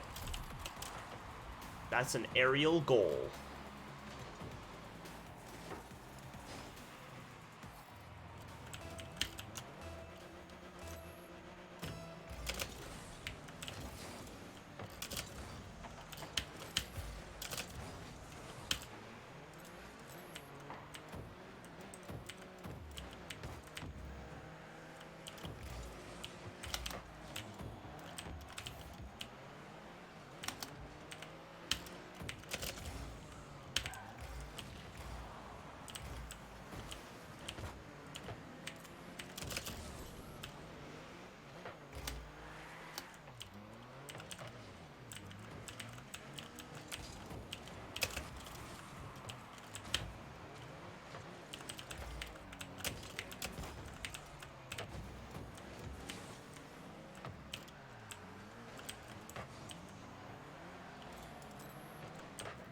Whoa.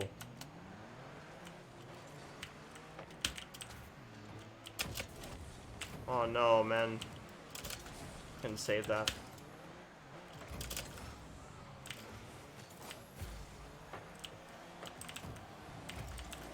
Damn.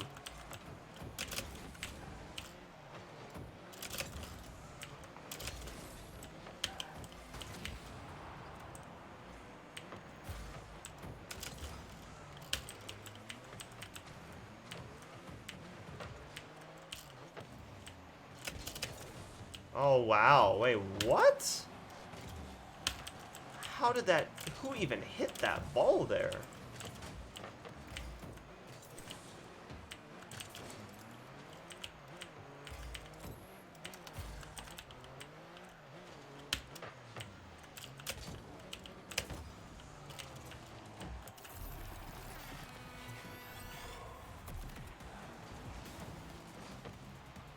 Sometimes the goals are just very simple. I'm just looking for an opportunity all the time, and like every teammate is always over committing like crazy. Everybody goes for the ball. What are you doing? Okay, Jesus.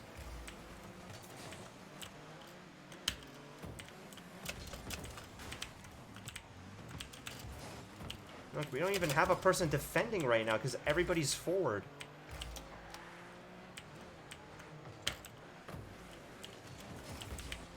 I could have scored that because the teammate obviously went for that too.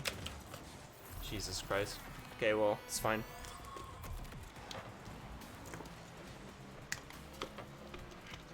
Good play. Regardless, it worked out.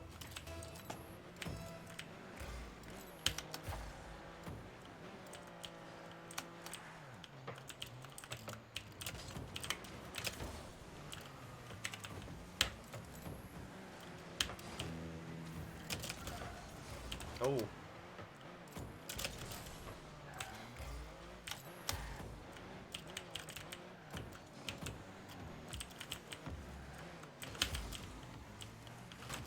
Dude, what are they what are my teammates doing? Ah, I mistimed it.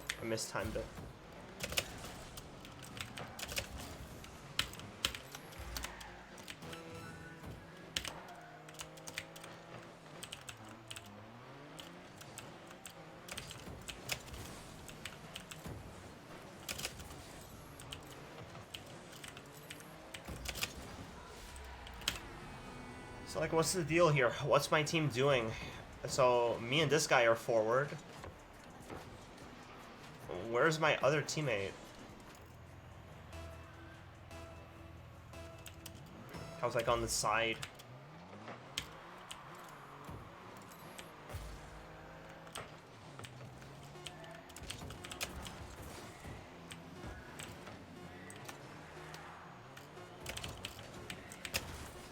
Oh. Oh. Jeez.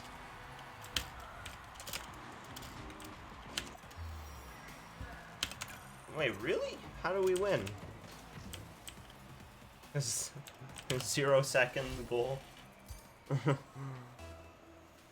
It's no longer a kickoff at 0 seconds. Like in the early days.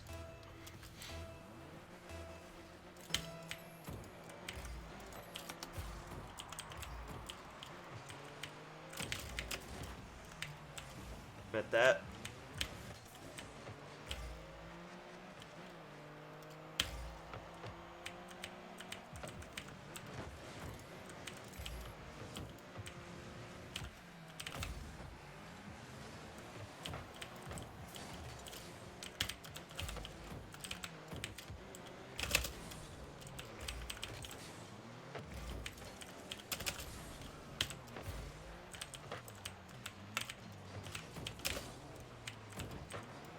Wow. That pass into the center. Oh yeah, it was a pretty nasty play. It was a good play by them.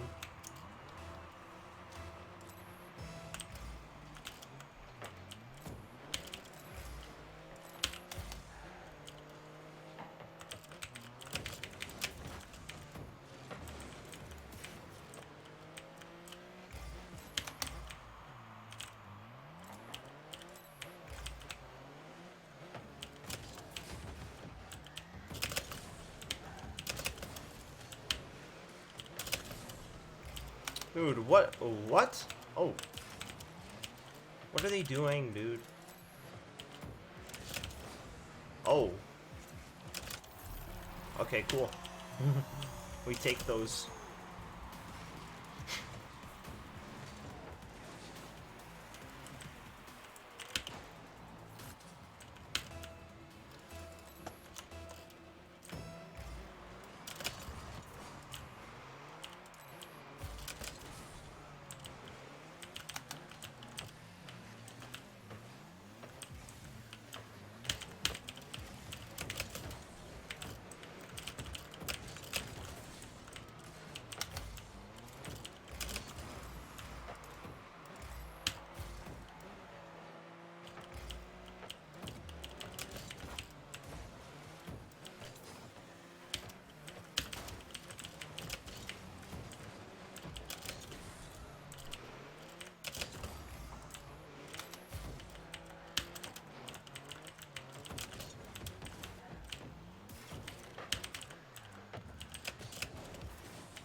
Oh wow, I didn't get that boost.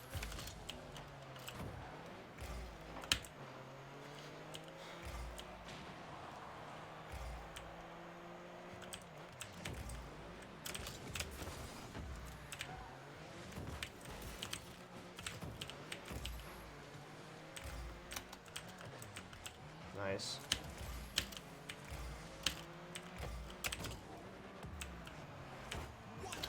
I could have done that sooner.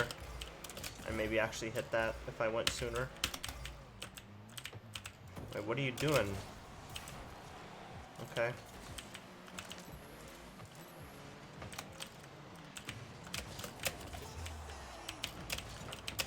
Nice.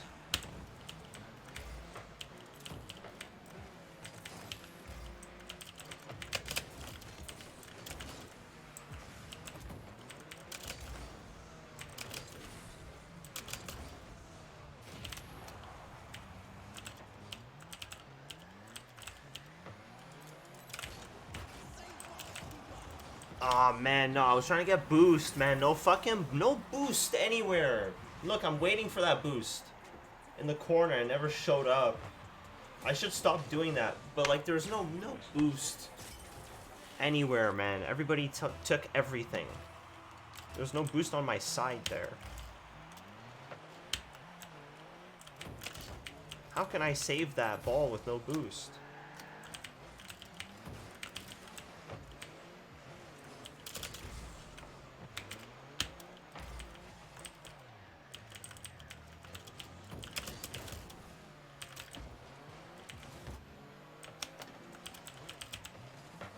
Oh, nice shot. Oh, nice shot. Some good stuff.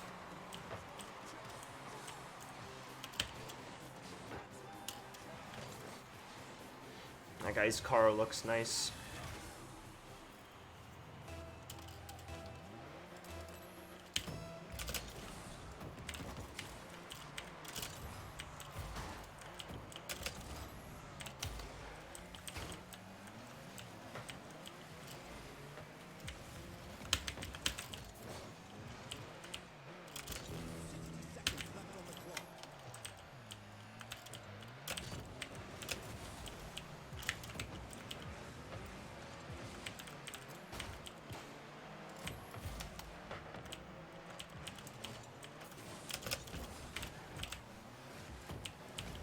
Dude.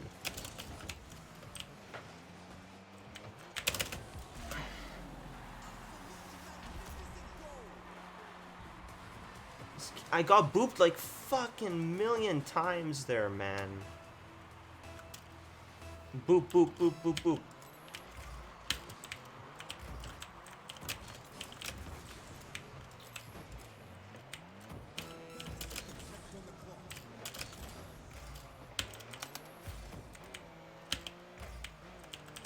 I'm gonna play aggressive here.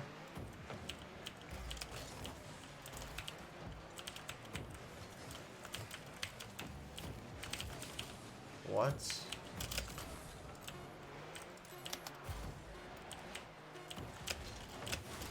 Okay, I can't deal with this.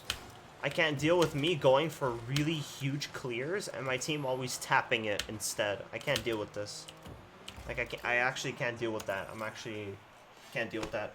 I go for boost, boost, boost. I'm gonna hit it, and then my teammate just taps it. Tap it.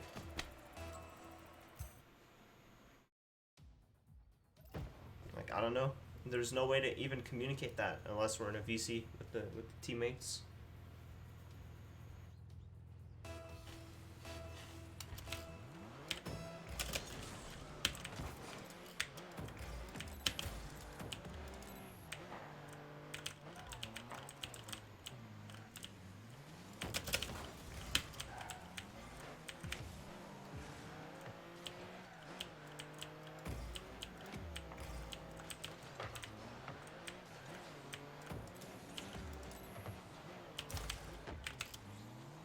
Oh, wow. That's such a lucky bounce.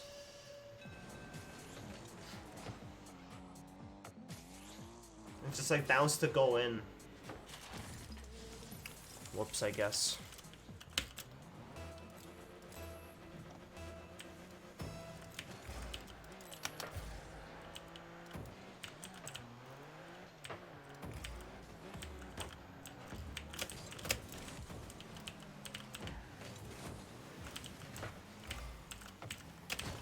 Oh, wow.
Oh no!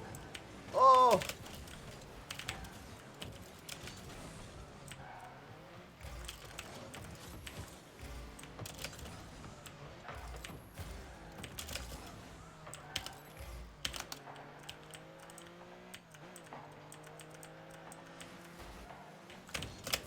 Uh-oh.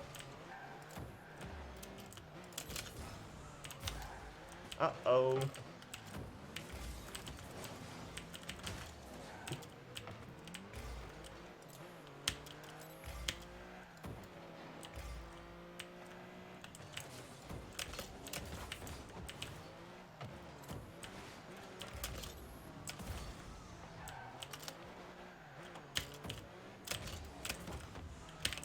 Wow. That block. Ooh. Nice shot. Fuck, dude, really.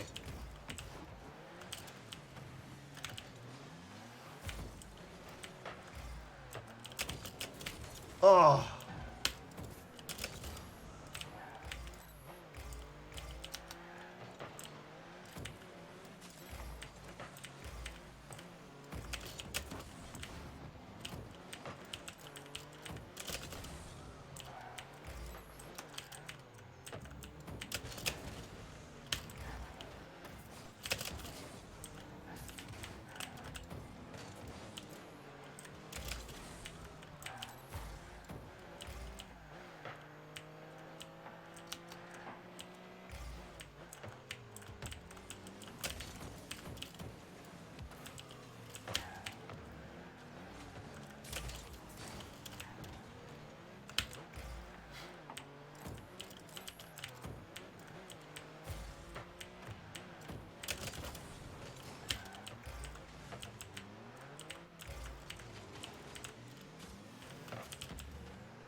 Nice.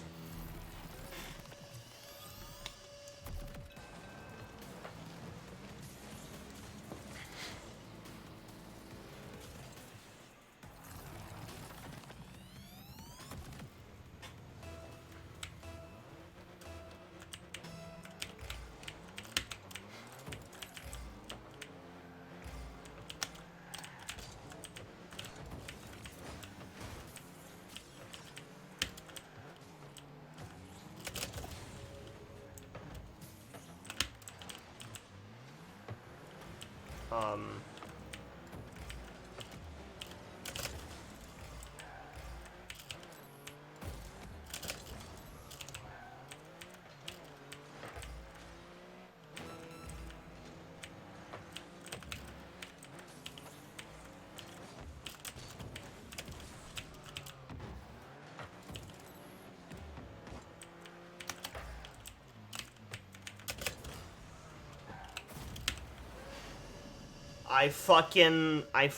dude, my keyboard, my fingers, literally, for some reason, like, I don't even know what happened there. It happened too quickly that I couldn't even tell. Like, I guess I took a complete finger off, like, my W or backward key for, like, a full second before realizing that my input was completely wrong. I was like, wow, amazing.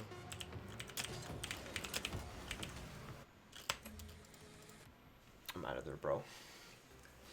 I'm fucking out of there, dude.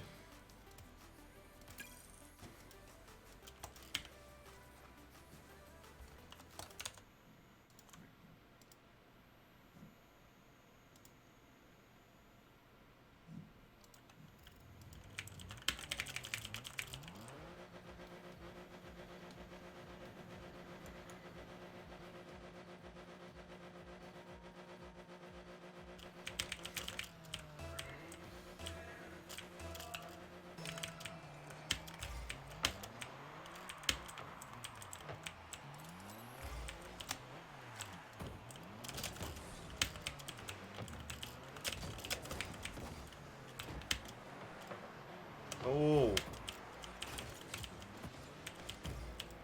Huh.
Oh.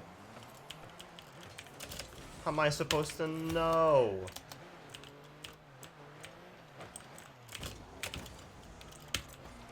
Saved.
Oh man, come on. How do I miss such basic things?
Tried to pinch it off the wall. I didn't do it too well.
Oh, my play was insane, dude.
Oh.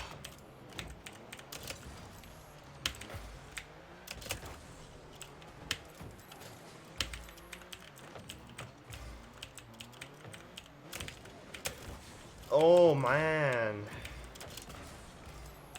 Their contests are rightly timed. I feel like all those things I was shooting had a good chance of being like on net. So they have a lot of really good contests. Oh! That was a good shot. The tricky angle. Boom. They never knew. Jeez, bro. That was tough. Alright, well, I think I'm chilling off Rocky League.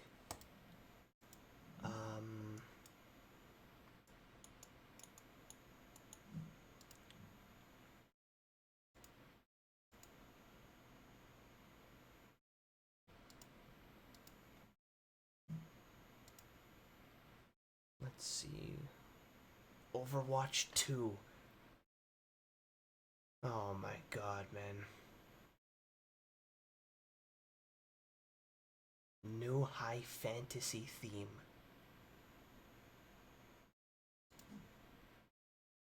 Interesting. Very, very interesting. Alright. Well, let's chill with some RTS gameplay. Play some Warcraft. Warcraft 3.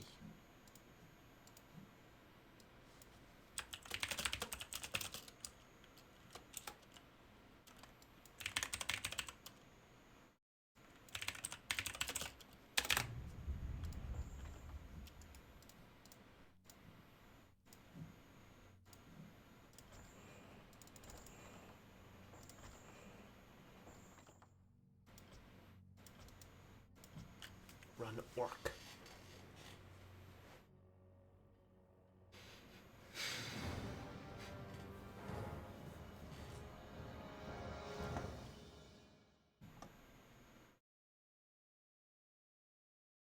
Playing against human random, orc random.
Work complete. What do you want?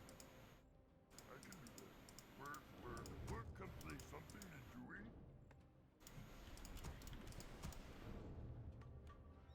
Ready to work.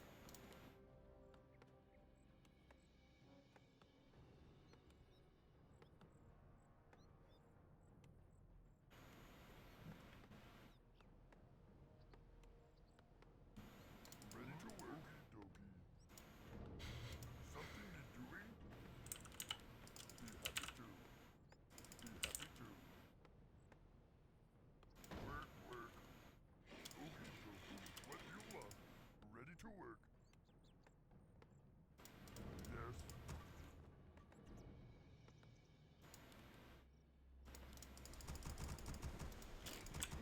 Work complete.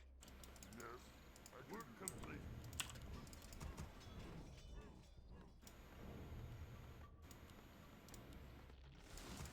Ready to work. An excellent. I stand ready. Man, what could you ask of me? Ready to work. For the session what we do. What? What do you want? Build more burrows. Work complete. Work. Our town is under attack. Something is doing.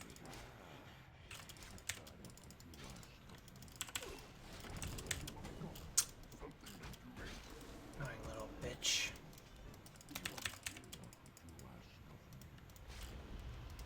Yes, hello.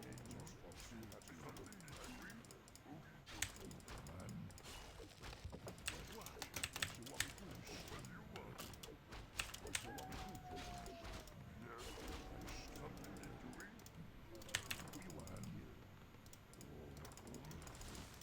What do you want? What you want me to stand? Just what you want. Man, what you want me to? What do you want? What you want me to? I can do that. Yes. Word. For my ancestors. Who you want to stand? What? Who you want me to kill? Man, you want me to? Just work complete. Man. Something you're doing? What? What you want me to do? Something you're doing? We're under attack! On our right way. Just what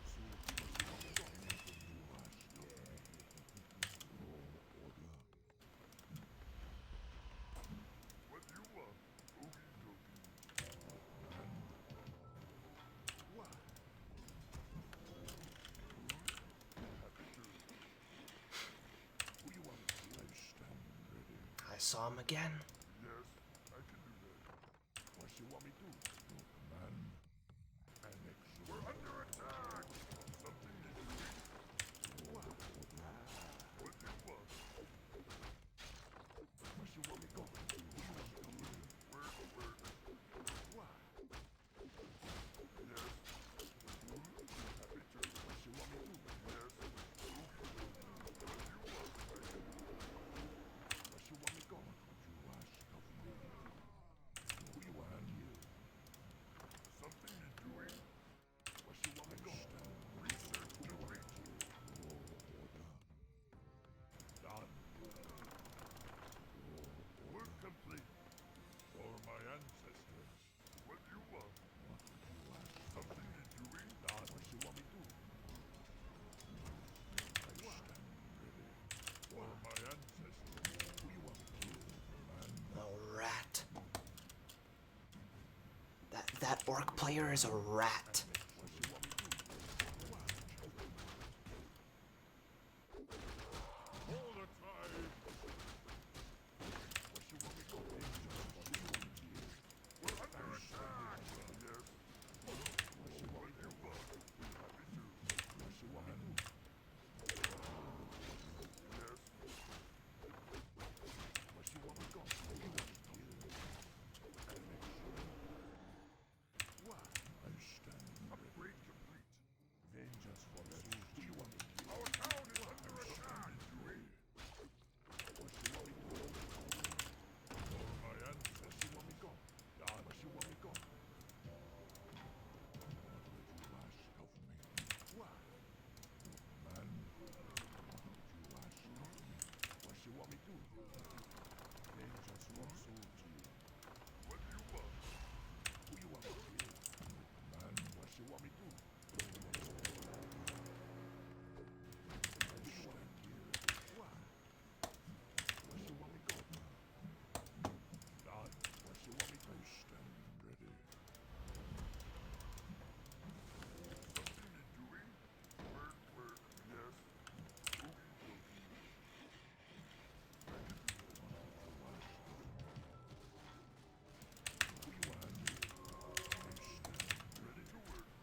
this guy's talking shit while I'm killing his base.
Get destroyed.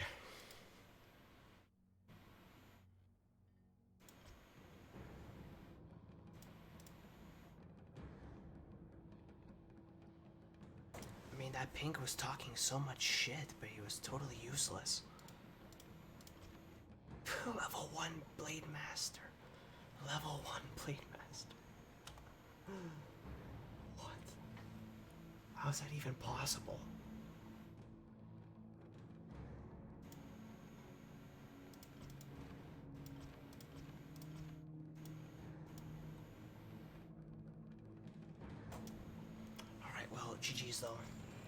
Alright, chat. Probably gonna call the stream here. It was nice gaming. It was nice chilling. Just want to say thank you to all viewers, chatters, and lurkers as always. It was super, super fun. And I hope you all have a great one. Alright? Take care of yourselves. I'll see y'all tomorrow. I'm gonna do some more speed runs, maybe some more RSG mod. Pog. Take care, everybody. I see y'all. Good night. Peace, peace.